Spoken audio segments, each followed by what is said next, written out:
Hey, what's up, y'all? We are back with another 0 hour. It's fight week for Aries 10. It's going down this Friday night from the world famous Cotton Eye Joe. That's July the 8th. And I'm here with my man, Jeff Hobbs. Jeff, it's hard to believe we're already at show number 10, man. We've clocked 10 of these bad boys in less than a year, and it sure feels like it. Yeah. I think we've had a nice little break in between our last show and this one, which we usually don't get very often. So it was much needed. Spending some time with the family and just having just a little bit of a break. But uh, I digress. It is time to jump back in and back in the deep waters, man. Yeah, man. Of course, this weekend we will crown our first ever female champion. The main event is going to be for the Aries Featherweight Championship. Samantha Buttery taking on Mary Rosenbeck. We'll get into that here and all the fights. But before that, do us a big favor out there. Smash the like button. Give us a subscribe. Click that notification bell. That way you can get a notification every time we post new content. Got lots of interviews all around the channel here right now. You can hear from 6 different fighters on this card, so make sure you check that out. Kind of get to know these guys before and girls before they head to action this weekend. And then Jeff, of course, after this, man, it's all systems go. Aries Amped coming up August the 13th from Nashville, Tennessee. Already several fights announced, lots more really badass fights to come. I promise. Jeff and I looking at this card, we're just like, man, this is something else. We've got just really honestly, I could say that we've got probably 5, 6 main events on this card that could carry their own shows. So after this week, we will be full systems go on Aries Amped, and we're going to be covering that big time over the next 6 weeks.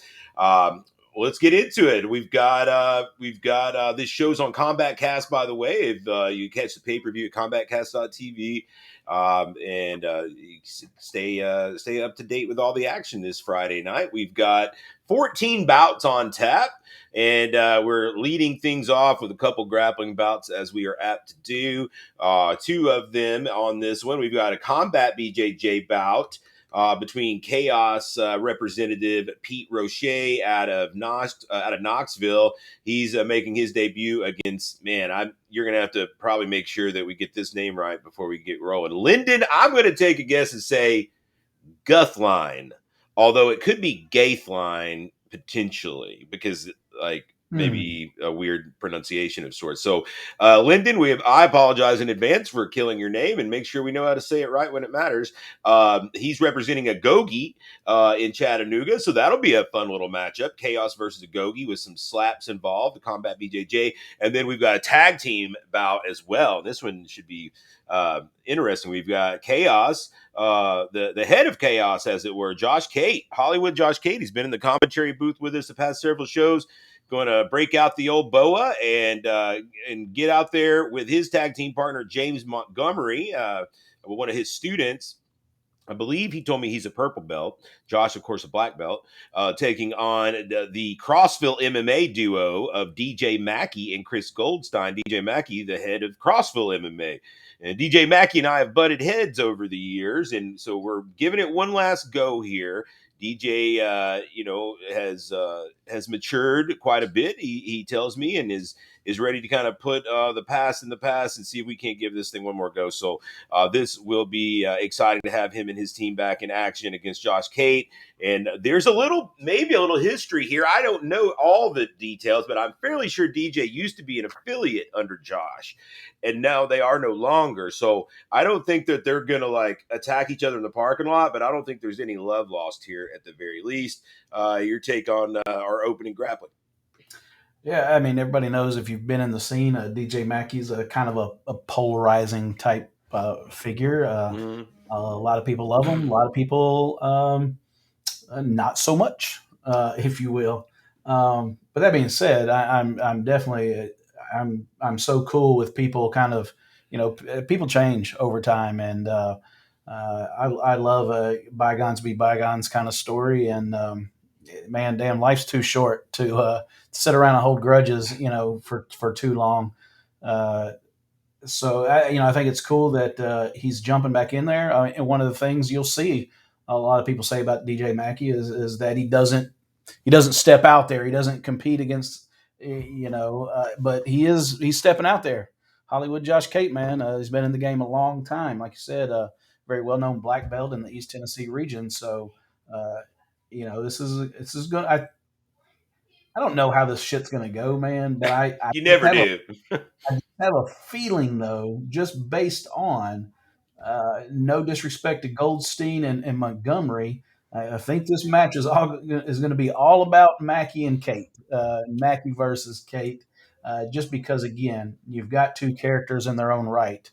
Um, Josh Cate from his MMA days, if you guys remember, I mean he is going to take the walk from the backstage area to the cage at the Joe is not very long, but he's going to make it long because he's going to soak up every second of it and make the walk to the cage an Mm. event. And so, I think those two just being involved in this match is going to make it it's going to make it an entertaining opening to the show. Kickboxing, we've got, I believe we've got 4 kickboxing on the card. Um, a lot of returning faces though, so we should be able to speak on this a little bit. We've got juniors. This is these guys are 155 pounds, 15 years old ish for these two. Bubba Grant representing the aforementioned DJ Mackey's Crossville MMA. He's 0-1 coming into this one. Took an L on a Warriors Den card in his debut, but he stepped up on really short notice and fought above his weight class there. So proper prep time for this one. He'll take on the returning Brian Ortiz, who we saw compete a couple months ago at Aries, and he's 1-1 out of that Mishindo martial arts in Marietta, Georgia. And I remember we were both very impressed by Ortiz's toughness. He fought a taller, rangier, kind of an anomaly build for that weight and size and age. You're not going to run into that very often. And he, at the very end, even though he lost that decision, he definitely showed a lot of grit, a lot of heart. He was very, you could tell he was upset with his loss, and so I expect Yeah. him to really, really bring it here against a guy that's a little more his size and build similarly in Bubba Grant. And then after that, we have 2 debuts. We've got Andre Stevens representing Striker Fight Center down in Kennesaw, Georgia.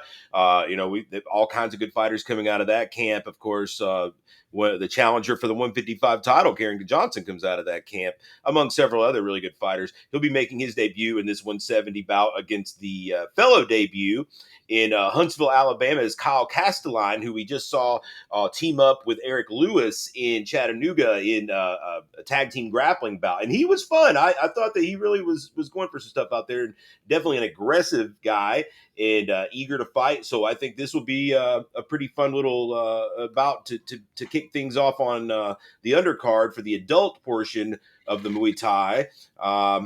Let's see here. We've got 142 pounds Muay Thai fight between Luis Gonzalez out of Sakan Muay Thai up in Ohio. We saw him compete a few shows back, getting the win over Jared King in a 3-round decision. He'll take on David West out of Black Eye Muay Thai in Atlanta. We saw him the very last show at the Joe as he knocked off the NKI product, Victor Vorgar.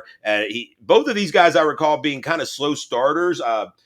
West really had to absorb a lot of pressure and early damage from Vorgar, and then Vorgar kind of started to peter out in the second round, and West started to come on and ended up getting the win when Vorgar wouldn't continue after the second round. I think he might have broke a rib or something in that fight. And then Luis Gonzalez, same thing. He probably lost the first round against Jared King, but just very steady, very technical. Both these guys very technical. This is a fight that I would imagine we will go all the rounds on. Finally, the last kickboxing bout we've got, we shift all the way up to the big boys, heavyweights. Johnny Hutchinson out of Team Chaos there in Knoxville takes on Christian Mazariego out of Mushindo Martial Arts in Marietta, Georgia.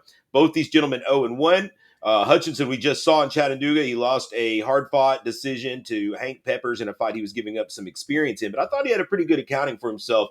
Started to kind of slow down in that third round, but hey, for your first fight against a guy like Peppers, not a bad showing, I didn't think, for Johnny Hutchinson. The first time we've seen Mazariego compete, so I don't have a whole lot of backstory on him. He fought on a show down in Saudi Daisy not long ago for his debut. So these guys have a similar amount of experience and time in the game. What's your take on the Muay Thai portion of this card? Uh, yeah, man. Like you said, Hutchinson, he showed a lot in that debut. He took a cut early in that Mm-hmm. fight, Mm-hmm. so not only was he having to deal with his first time competing right off the rip, he's got a fairly gnarly little cut that he's having to deal with. So it was a lot to throw on him in his first outing, and the pressure of Coach Peppers, hometown Yeah. guy, high school basketball coach in town, had a nice little contingency. So kudos to Johnny Hutchinson for just everything he had to overcome in that fight.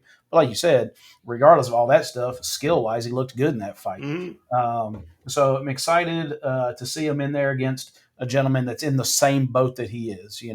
Not really trying to climb uphill at this point. You're at the same speed as your opponent with experience level and even outcome from your debut. So, this kind of fits right into this next comment fits in to several fights on this card. Is I'm excited just that the big boys are on the card. We got a lot of big ones.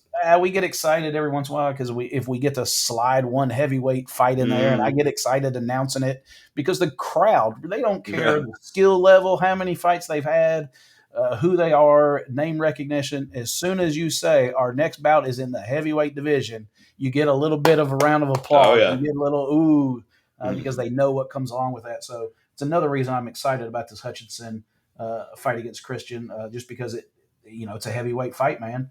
Um, David West, good showing last outing. Um, and I know we talked about it just a second ago, but you had Brian Ortiz in there in a junior tie fight. That dude is intense as hell. Yeah. So Castelline, I'm that one I'm the most intrigued about because our first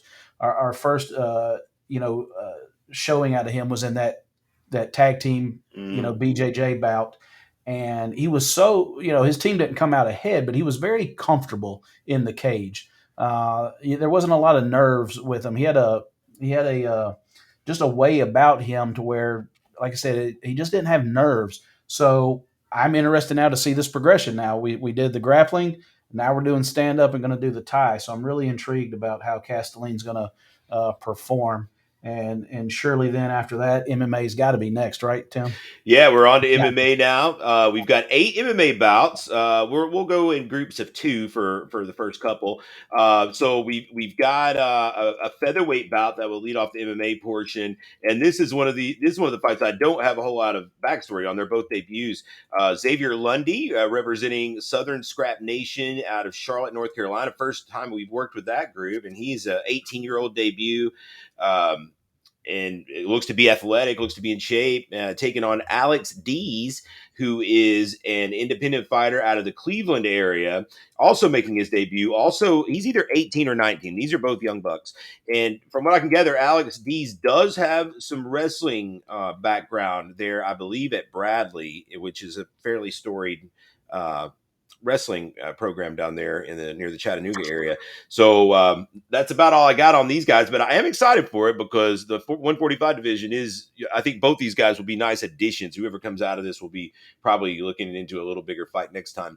And then up next, rounding out the undercard before we go to the main card, we've got a 160-pound catchweight bout between 2-0-1 fellas that are looking to get their first win, and I think they're both like super confident they're going to get it. Logan Metters takes on Attican Groves. Logan Metters out of the newly formed Lawrenceburg Combat Club out of Lawrenceburg, Tennessee.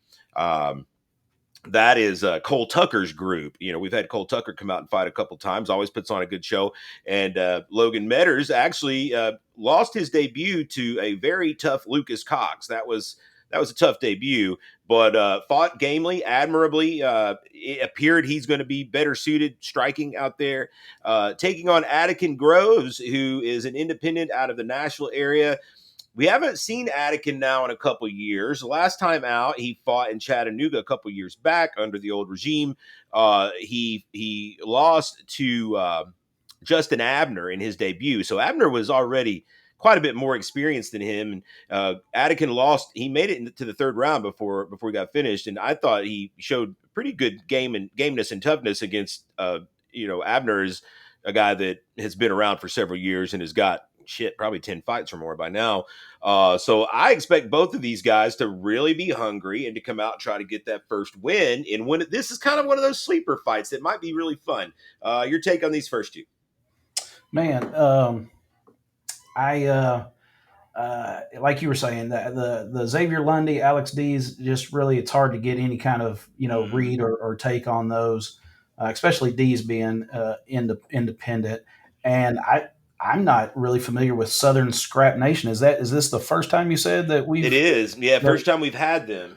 Right. So always welcoming new teams. I mean, that's how you stay in business, man, is getting these new teams interested in your promotion. But uh, that being said, it's hard to get any kind of history or background until you've done business with them and seen what kind of products that come out of there. Check with us Attic on the recap show. We'll let you know Yeah, yeah, we'll let you what's know up. what we Yeah. think about it on on the recap. Now, Attic and Grove being independent is a little different story because we have seen him before, Hmm. and we're familiar with him. But so for me right now, the standout is like you said, the Logan Metters gentleman, who coincidentally has a very nice following himself. Hmm.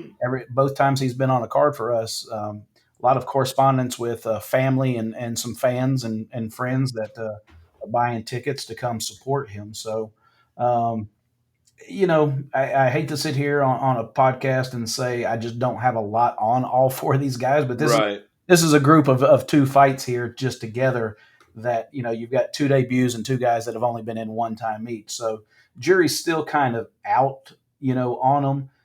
But at this point, I will say the fans in attendance will be lathered up and ready for some small gloves at this point. So if these guys can snag the crowd early, this is your opportunity right here, to get to get the crowd going.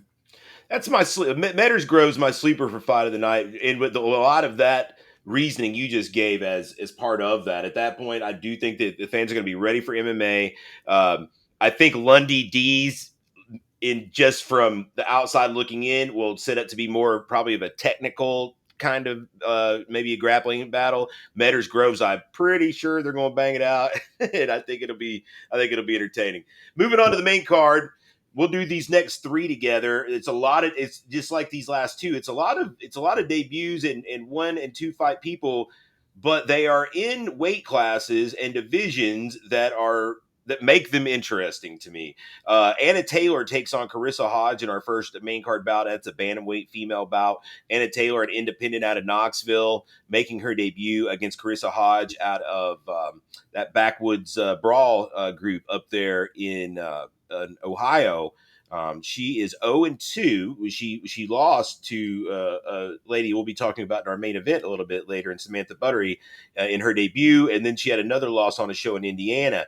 But you know what? I follow her on social media, and she is. I mean, she hasn't let those losses deter her in the league. She is gung ho about continuing to pursue this, getting better, improving. So I really love her attitude, and they're very great to deal with, that group. And then don't know much about Anna Taylor. This is to me is the biggest mystery on the card.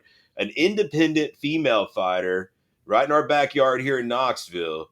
You know, I don't know. She doesn't have social media. I deal with her I guess manager. I'm not sure if it's her manager or significant other, maybe your training partner coach. His name's Maybe John all three. Jones. Maybe all three, but they've been great to deal with as well. And man, this is the fight that I'm just like, I really don't know what to expect at all. I'm hopeful though that we at least get one solid female contender to emerge out of this bout. Up next, we shipped all the way to the other end of the spectrum. Super heavyweight MMA. If I'm not mistaken, it's the first ever super heavyweight MMA fight we've had.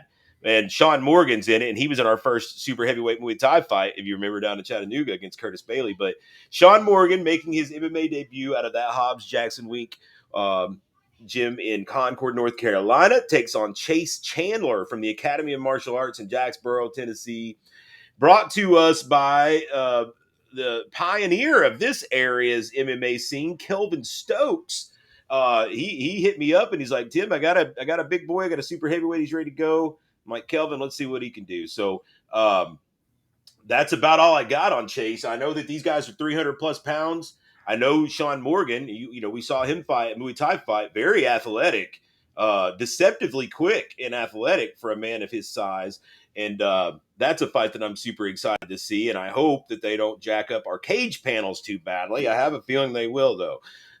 Rounding out this section of the main card, this is a catch weight at 210. Two guys that will be 205ers, and that 205 division, Jeff, is one that you know that we're always hungry for contenders in because it's typically one of the more shallow divisions. So when I get it, guys this weight, I'm always happy to book them.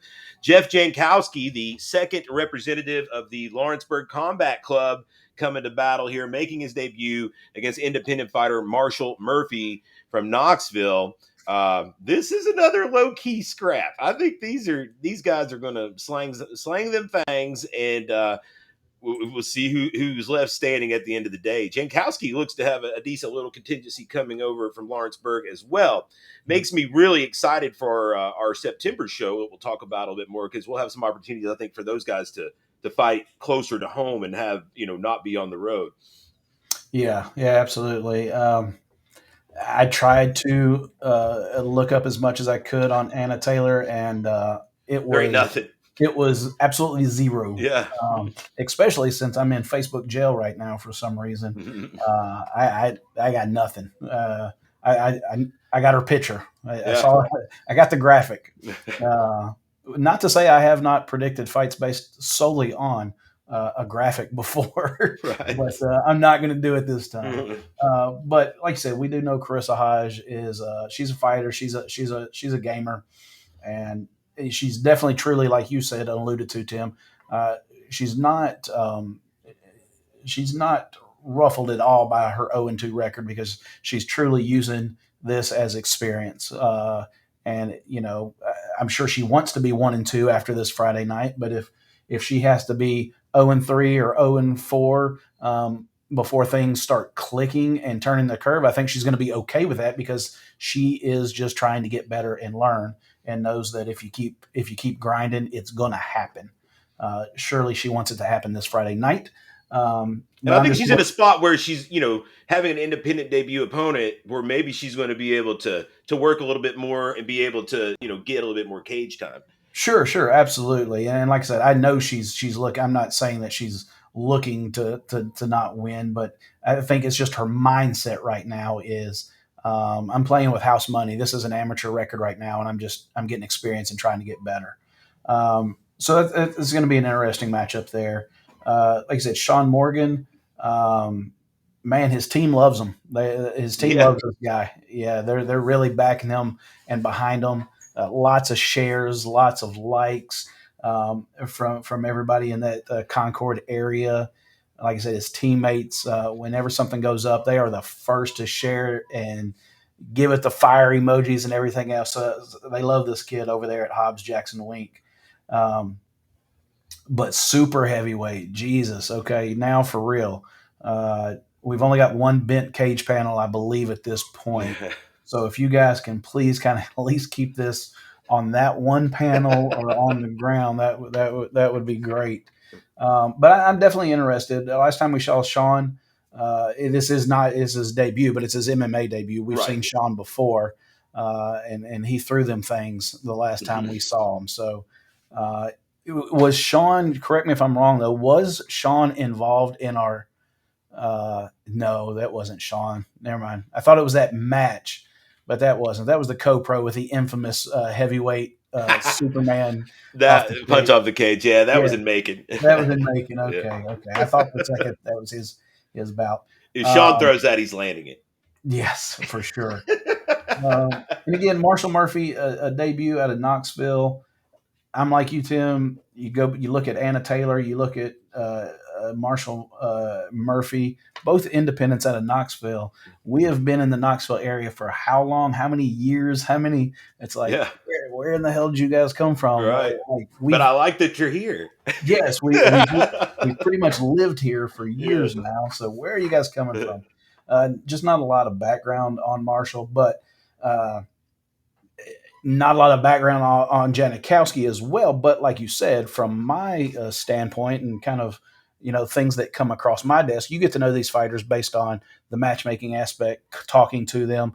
I get to look at it from when the little ticket sale thing goes off or the Mm. emails come through about, and Janikowski for a debut has gotten a nice little fan base going, and a lot of people are interested in Jeff Janikowski's MMA debut. So that kind of intrigues me.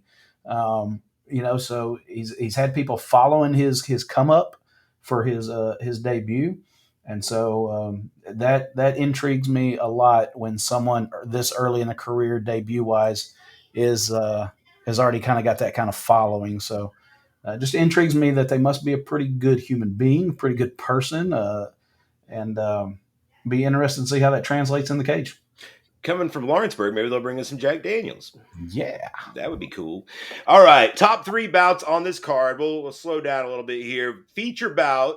This will be our final heavyweight bout. Another two big dudes, as it's going to be two and one heavyweights going at it. Both these guys 2-1. So to me, we've got interviews of both these guys up on the channel. So check those out. And to me, with us not having a heavyweight champion right now, this fight certainly would put the winner in that conversation, because that division just hasn't quite shook itself out yet.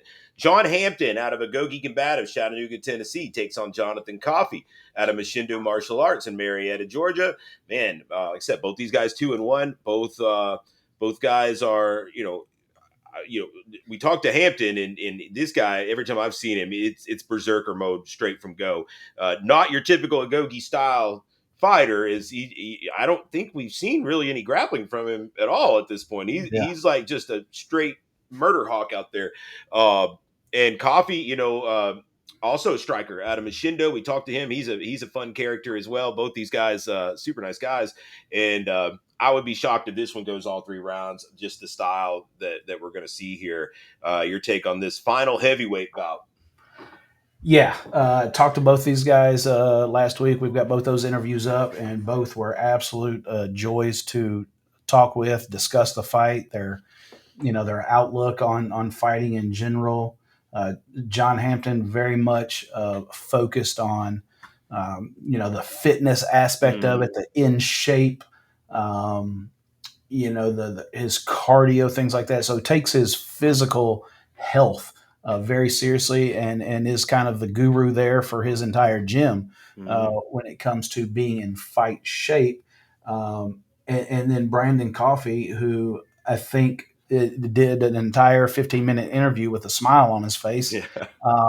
just thoroughly enjoys being involved in this and what he's doing, and almost is like just a giddy kid at the thought of punching another human being in the face. And like he just is, he's not excited about the fight almost, or maybe even the outcome. It's just like, man, I get to punch somebody. Fight a man. Yeah, I get to fight, man, and this is fun, and I don't get in trouble.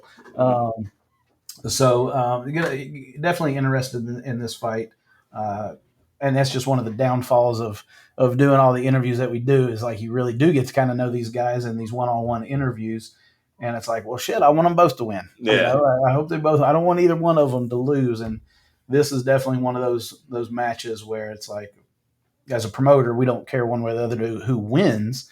But I would dare say, Tim, that you're like me. Is I think it's okay to admit we a lot of times don't want either to lose. We don't care who wins, but we just don't want either to lose.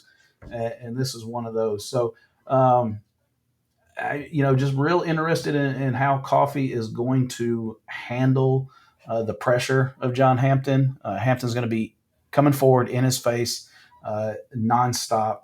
And Brandon Coffey's got to try to find a way to at least keep him at some sort of distance, maybe at the end of a jab, at the end of a kick, and keep him. Coffey's going to have to stay moving, in my opinion. He's going to have to keep circling. He's going to have to stay moving.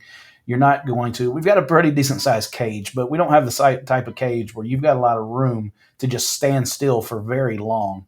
So, as far as a path to victory, I feel that Brandon's going to have in more truth now than ever. It's cliche to say whoever implements their game plan, but in this one, definitely, there's going to be two very distinct game plans, and whoever implements theirs as I feel going to come away the winner in this one.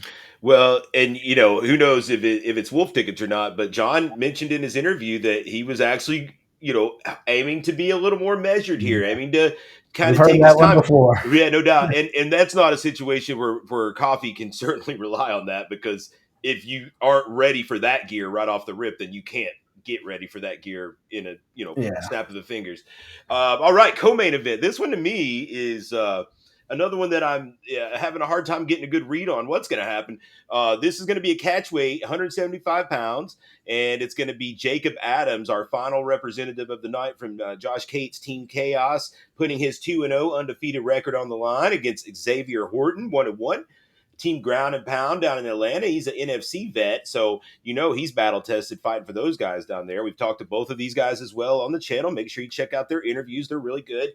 Adams, we've seen him come out here and get wins over two pretty tough guys in his debut. He beat Cole Tucker, and then in his second fight, he beat Desmond Hall, who was both those guys pretty tough dudes. Adam's still a young buck, himself, but really his kind of turned some heads, I think, is kind of like the Knoxville middleweight, if you will, at this point, that's kind of emerged as kind of the top of the heap here. And he's taken on Xavier Horton, who he is jacked up. This guy's got a great wrestling background. He'll be giving up some height and reach, but he's definitely very strong and muscular. And I think just stylistically, this will be a different look than anything Jacob Adams has seen in his first two fights, which were kind of bigger, rangier guys at 185. This is very interesting. I think we've talked about this being another fight where for a win for Adams has title implications, as he'll be going back to 85, and then Horton going to 70 from here, and I'm sure a win for Horton would certainly put him on the radar for Dustin Bailey. What's your take on this one? Yeah. Jacob Adams has looked good, man. He's over two fights has quickly climbed up our ladder of kind of an eyes on me type of situation. But Xavier Horton 1-1 record, but I mean these tried and true wrestlers, man, are a handful, man. We Mm-hmm. see it. We just saw it with Pat Crumpton and in his title fight. There's just something about these wrestlers, man, that they're just becoming more and more skilled for that MMA wrestling. That they're becoming a handful to deal with, and is kind of short and compact, and the strength that Xavier Horton has, and just that small little dynamite package. He could 1-1 record, he could pose some problems right now for Jacob Adams. Um, I got to imagine that Horton's game plan is just to be a gritty, grindy, filthy, up against the cage, uh, head under the chin until I'm ready to drop down real quick and grab that double leg and just smash you up against the cage and not give you any room kind of game plan. And that's hard as hell to deal with. So very intriguing matchup. 2-0 versus 1-1.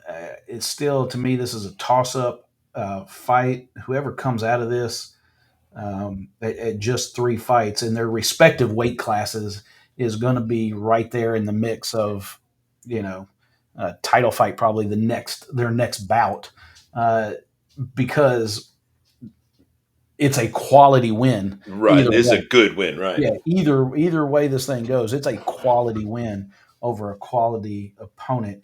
And then, of course, damn it again, go check out the interviews. Both these guys, unfortunately, were very nice to freaking Yeah. talk to, and a pleasure to have on the show and get to know. And both are just so appreciative of every bit of attention that they get from this sport. So they've unfortunately made it again personal. That I like both of them, and I'm going to say that again in the next fight. For You've our got top, like just a lot of good people on this I card. know we really have, man. But this is man, this is going to be a filthy, just I mean, I definitely, if we were betting on amateur fights, I'm taking the over on this one because I think it's just going Mm. to be a grindy, go into a decision type match. And we mentioned also in our interview with Xavier, this will be his first fight with the rules opened up a bit from what he's been able to compete Yes, with under Georgia amateur rules. He was really excited to be able to and we do were ground very and pound to the excited head. about that. There was no nerves. He was more excited. Uh, all right, main event. This is what we came for. 5 rounds potentially for the Aries Women's Featherweight Championship. The 3-0 Samantha Buttery takes on Mary Rosenbeck, 4-5. Now, let's see. Samantha representing Pedigo Submissions in Corbin, Kentucky. Very decorated grappling squad up there. Mary Rosenbeck now representing Militia MMA. Tom Galicchio down there in Chattanooga, although she is still representing Alabama, I'm sure, To the at full. heart. Trained with Jeff Powell down there in Alabama in the lead up before moving camps here to Militia. We talked to both of these ladies. The strength of one, Buttery's grappling is that's where she's good. Mary, has shown some deficiencies in her grappling in the past, but now that she's training at Militia, I would have to imagine those have been addressed. Never a toughness issue. Never a question of whether or not Mary can fight, because she's one of these ladies that is just has an innate fight in her, regardless if she'd been trained or not. She's going to be hard to put away because she's very gritty. 4-5, not the sexiest of records, but still 9 fights against some very, very tough competition. And still, she is going to be, the most experienced and toughest opponent that Samantha has seen. Both ladies seem very confident. That we talked to both of these ladies, and they both seem like, hey, they're going to go out here and they're going to get it done. I think that we're going to have two fairly decent fan bases there between these two ladies as well. And I'm just excited to main event a female fight. We've never gotten to do that, and excited to put the strap around one of these ladies' waist. Yeah, absolutely. Mary Rosenbeck's been out for a while, but you would not be able to tell at all by her interview and her confidence right now. Like you said, she is, granted, people spend a lot of years training to be proficient on the ground, but even just the short time that she has been with her new coach, she has very much gained a lot of confidence in what she's learned from him in a short amount of time.